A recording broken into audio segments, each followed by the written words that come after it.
नमस्कार मंडळी, सर्वांना सर्वप्रथम श्री स्वामी समर्थ. आजचा दिवस सर्वांना आनंददायी आणि आरोग्यदायी जावो, तर हीच महाराजांच्या चरणी प्रार्थना करूया आणि आजच्या व्हिडिओला सुरुवात करूया. आजचा व्हिडिओ खूप खास आहे बरं, त्यामुळे शेवटपर्यंत नक्की बघा. आपण स्वामी समर्थ सेवा मार्गामध्ये वर्षानुवर्ष झाले आहोत. आपण स्वामींचे सेवेकरी आहोत, त्यामुळे आपल्याकडून नित्यसेवा घडतेच. तर त्या नित्यसेवेमध्ये काही महत्त्वाचे मंत्र आहेत, स्तोत्र आहेत, तर त्याचा समावेश आपल्या दैनंदिन नित्यसेवेमध्ये होतो. तर असंच एक महत्त्वाचं स्तोत्र आहे जे खूप प्रिय आहे माझ्यासाठी. त्यामध्ये महाराजांचा आपण पूर्ण अवतार पठण करत असतो. चला बघूया कोणतं आहे ते. आज मी तुम्हाला एक असं स्तोत्र सांगणार आहे की जे स्तोत्र मी गेली 27 वर्ष झालं पठण करते आहे आणि पठण करून करून तोंडपाठ झालेलं तर आहेच बरं का. आणि ह्या स्तोत्रामुळे मला जे जे हवं आहे, जे जे माझ्यासाठी, माझ्या कुटुंबियांसाठी किंवा माझ्या जवळच्या लोकांसाठी सकारात्मक आहे, जे योग्य आहे ना, ते सगळं काही महाराजांनी आमच्यापर्यंत पोहोचवलेलं आहे. ह्या स्तोत्राचा इतका प्रभाव आहे. आणि हे स्तोत्र ना माझ्या खूप जवळच्या मैत्रीण आहेत, एक सेवेकरी ताई. त्या पूर्वीपासूनच स्वामी सेवा करायच्या. 27 वर्षापूर्वी त्यांनी मला स्वामी सेवेत येतात का म्हणून विचारल्यानंतर मी जेव्हा होकार दिला ना, तेव्हा त्यांनी माझ्यासाठी गुरुलीलामृत हा ग्रंथ, स्वामीचरित्र सारामृत हा ग्रंथ जो मोठा होता पूर्वी, आता सारामृत छोटं झालेलं आहे, पण ह्याच्या अगोदर मोठा ग्रंथ होता. आणि हे पुस्तक आणि एक जपमाळ मागवली होती अक्कलकोटवरून आणि गुरुलीलामृत मागवलं होतं पंढरपूरवरून. तर त्या सेवेकरीताईंना आज जन्म कधी विसरणार नाही आहे. आणि त्यांचं ते पुस्तक, ती जपमाळ आणि तो ग्रंथ मी अजूनही सांभाळून ठेवलेला आहे बरं का. तर गुरुलीलामृत हा ग्रंथ इतका परमपावन आहे. गुरुचरित्राचं सगळं सार त्या ग्रंथामध्ये आहे बरं, गुरुलीलामृत ग्रंथामध्ये. तर असं आठवणी निघतात ह्या सगळ्या गोष्टीच्या. तर हे पुस्तक स्तोत्राचं इतकं प्रभावी आहे. अवघ्या 2 रुपयामध्ये मिळायचं, पण आता ते बंद झालेलं आहे. आणि ते पुस्तक माझ्याकडचं देखील की नाही हाताळून किंवा असं सतत हातात घेऊन पाण्याचा, हळदीचा, कुंकवाचा हात लागून ते खराब देखील झालेलं आहे. तरीही मी ते सांभाळून ठेवलेलं आहे. आता तोंडपाठ झालेलं स्तोत्र आहे म्हटलं, आपले जे व्ह्युअर्स आहेत ना, त्यांच्यापर्यंत देखील ही सेवा पोहोचवावी. तुम्हाला जरी आवडलं नाही स्तोत्र, नक्की ह्याचा ऑडिओ सेव्ह करून ठेवा आणि रोजच्या आपल्या स्वामी सेवेमध्ये, नित्यसेवेमध्ये ह्याचा समावेश करून घ्या आणि पहा प्रभाव कसा आहे ह्या स्तोत्राचा. चला तर मग वेळ न घालवता पटकन आपण आता स्तोत्राला सुरुवात करूया. श्री अक्कलकोट स्वामी समर्थाय नमः. नमो श्री गजवदना गणराया गौरीनंदना, विघ्नेशा भवभयहरणा, नमन माझे साष्टांगी. नंतर नमिली श्री सरस्वती, ब्रह्मकुमारी वीणावती, वेदादात्री विश्वाची. नमन तैसे गुरुवर्या, सुखनिधान सद्गुरुराया. स्मरुणी तुमच्या पवित्र पाया, स्तोत्र महात्मे तुमचे गावया. प्रारंभ आता करतो मी, नाव गाव खुद्द स्वामींचे किंवा त्यांच्या मातापितयांचे. कोणालाच ठाऊक नाही जाचे, अंदाज मात्र अनेक. त्यांच्या जन्मसंबंधाने आख्यायिका लिहिली एकाने, तीच सत्य मानून प्रत्येकाने समाधान मानावे.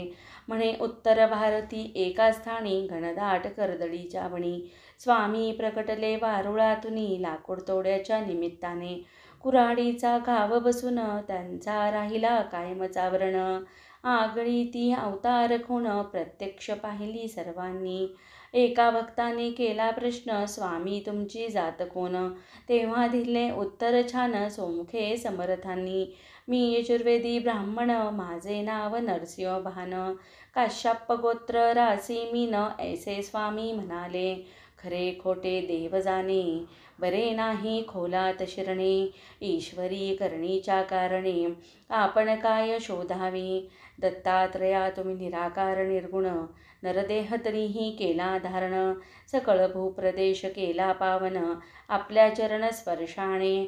नंतर स्वामी निघाले तेथून, तीर्थयात्रेसी केले प्रयाण. दत्तात्रयाचे प्रत्येक ठिकाण, प्रत्यक्ष फिरून पाहिले. दत्त वास्तव निरंतर, तो थोर पर्वत गिरणार. नंतर फिरले इत्रत्र, यात्रेचे प्रवास संपले.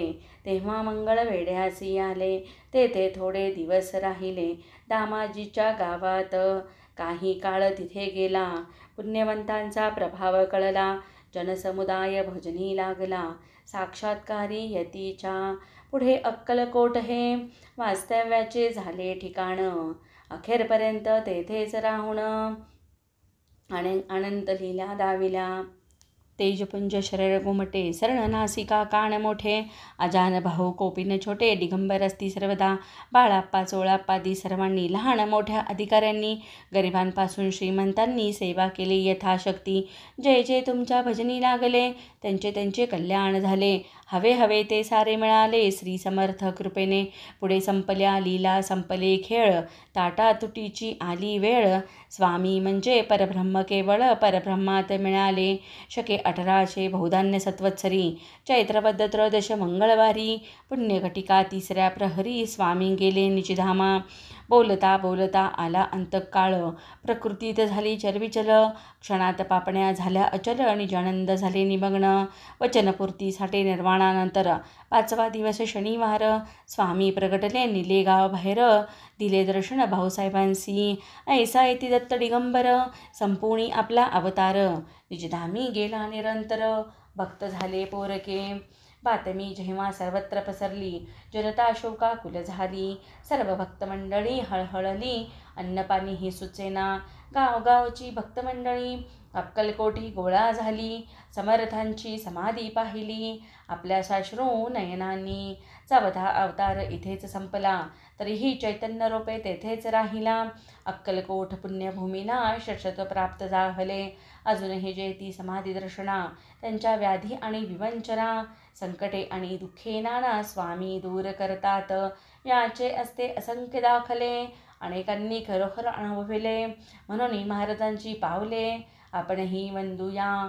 नम्र होणे त्यांच्या चरणी, कळकळीने करूया विनवणी. स्वामींना यावी करुणा म्हणून, प्रार्थना त्यांना करूया. जय जय दत्त अवधूता, अक्कलकोट स्वामी समर्था. सद्गुरु दिगंबरा भगवंता, दया करिका मजबरी. अनेकांच्या संकटी आला धावून, आता माझी प्रार्थना ऐकून. समर्थराया देई दर्शन, दूर लोटून कामला. व्यवहारी मी जगतो जीवन, अनेक पापे घडती हातून. तव नामाचे होते विस्मरण, क्षमा याची असावी. सद्गुरु राया कृपा करावी, तुमची सेवा नित्य घडावी. ऐसी बुद्धी मजला द्यावी, पापे सर्व पळावी ही.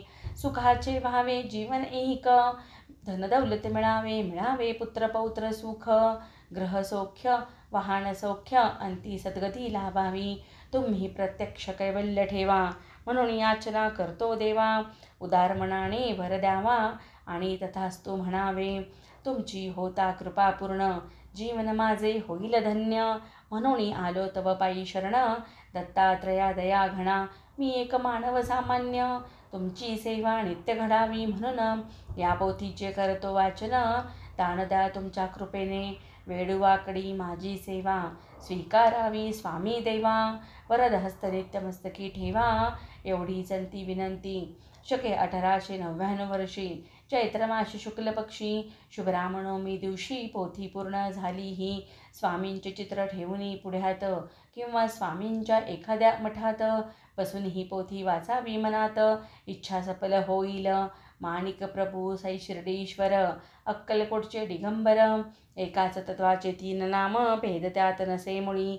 एकाची करता भक्ती, तिघांनाही पावित ती. ऐसे ठेवणी आपली वृत्ती, पोथी नित्य वाचावी. या पोथीचे करता नित्य पठण, प्रत्यक्ष स्वामी होतील प्रसन्न. करतील सर्व मनोरथ पूर्ण, सत्य सत्य वाचाही. श्री अक्कलकोट स्वामी स्तोत्र महात्म्य संपूर्णम. श्री अवधूत चिंतन श्री गुरुदेव दत्त. दत्त गुरु महाराज की जय. श्री स्वामी समर्थ महाराज की जय. तर असं हे स्वामी समर्थ महाराजांचं खूप प्रभावी असलेलं स्तोत्र आपल्या नित्यसेवेमध्ये सामील करून घ्या आणि त्यांचा जास्तीत जास्त फायदा करून घ्या. हे स्तोत्र जर आपण आपल्या नित्यसेवेमध्ये रोजच्या रोज म्हटलं ना, तर त्याचं खूप पॉझिटिव्ह परिणाम आपल्या कुटुंबियांवर, आपल्या आजूबाजूच्या वातावरणावर, आपल्या घरावर छान होतो बरं का. हा माझा स्वतःचा अनुभव आहे. त्यामुळे हे स्तोत्र रोजच्या रोज पठण करत जा. व्हिडिओ कसा वाटला हे कमेंट करून नक्की सांगा. आणि हा व्हिडिओ, हे स्तोत्र जर कोणाला उपयोगी पडत असेल तर त्यांच्यापर्यंत नक्की शेअर करा. आपण म्हणतो ना की एक सेवेकरी घडला तरी त्याचं पुण्य पराकोटीचं आहे. स्वतः सेवा करण्यापेक्षा एखाद्याला जर एखाद्या सेवेचा उपयोग झाला ना, तर ते पुण्य भरपूर सेवा करण्यापेक्षा जास्त आहे. त्यामुळे जास्तीत जास्त हा व्हिडिओ शेअर करा. व्हिडिओ कसा वाटला, स्तोत्र कसं वाटलं ते देखील कमेंट करून नक्की सांगा. आपण रोजच्या रोज नित्यसेवा घेत असतो, रोजच्या रोज वेगवेगळे व्हिडिओ येत असतात. त्यामुळे अजूनही चॅनलला जर सबस्क्राईब केलं नसेल ना, तर नक्की करा. शेजारची बेलघंटा देखील क्लिक करा, म्हणजे नवीन व्हिडिओचं नोटिफिकेशन तुम्हाला भेटेल. चला तर मग केलेली सेवा महाराजांच्या चरणी रुजू करते आणि तुमचा निरोप घेते नवीन व्हिडिओमध्ये भेटण्यासाठी. आणि व्हिडिओ पाहिल्याबद्दल सर्वांचे मनापासून धन्यवाद, मनापासून कृतज्ञता व्यक्त करते. सर्वांना मनापासून श्री स्वामी समर्थ.